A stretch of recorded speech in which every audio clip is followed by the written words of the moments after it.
Friends, મેથીના ગોટા કે બટાકાના ભજીયા ખાઈને કંટાળી ગયા હોય તો કયા ભજીયા યાદ આવે? મગની દાળના, વાટી દાળના એવા ભજીયા યાદ આવે ને?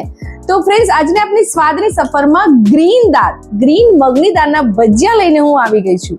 હું છું આપની દોસ્ત કમ હોસ્ટ ડોક્ટર બિંદુ એન્ડ વેલકમ ટુ કુકિંગ કા પંચ.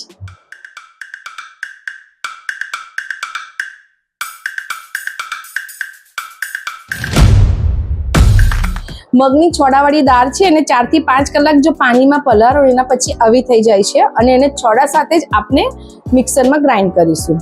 જ્યારે પણ મગની દાળના ભજીયા કે વાટી દાળના વડા બનાવીએ ત્યારે જે દાળ છે ને એને ગ્રાઇન્ડરમાં બહુ ફાઇનલી નહીં કરવાની, થોડીક મોટી રાખવાની, અધકચરું ક્રશ કરવાની, જેનાથી વડા કાં તો ભજીયા એકદમ ક્રિસ્પી બને. ફ્રેન્ડ્સ, ગ્રીન મગની દાળના ભજીયા જ્યારે પણ બનાવતા હોઈએ તો એના જે છોડા હોય, આપણે દાળ પલાળ્યા પછીના જે છોડા હોય એ છોડાને તમારે રાખવાના અને એને ગ્રીન દાળ સાથે મિક્સરમાં ક્રશ કરવાના. કારણ કે જે છોડા છે એમાં ફૂલ ઓફ ફાઈબર્સ હોય છે, એટલે ફાઈબર્સ પણ તમને જે જોઈતું હોય બોડીમાં એ પૂરતા પ્રમાણમાં મળી રહે અને સાથે સાથે ભજીયા એકદમ સોફ્ટ અને ખૂબ સરસ કુરકુરા બને છે.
ફ્રેન્ડ્સ, મગની દાળના ભજીયા અને એ પણ ગ્રીન કલરના.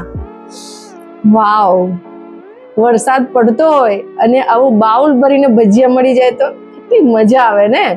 તો ફ્રેન્ડ્સ, આવી રીતે ભજીયા બનાવીને તમારા ઘરે, તમારા ફ્રેન્ડ્સ જોડે, તમારા કલીગ જોડે, તમારા ફેમિલી સાથે જરૂરથી ખાજો અને કોમેન્ટમાં લખીને મોકલાવજો કે આ ભજીયા તમારા ઘરે કેવા બન્યા છે. તો આ જ રીતે અવનવી વાનગીઓ સાથે મળતી રહીશ. ત્યાં સુધી આવજો. ઈટ હેલ્ધી, સ્ટે હેલ્ધી.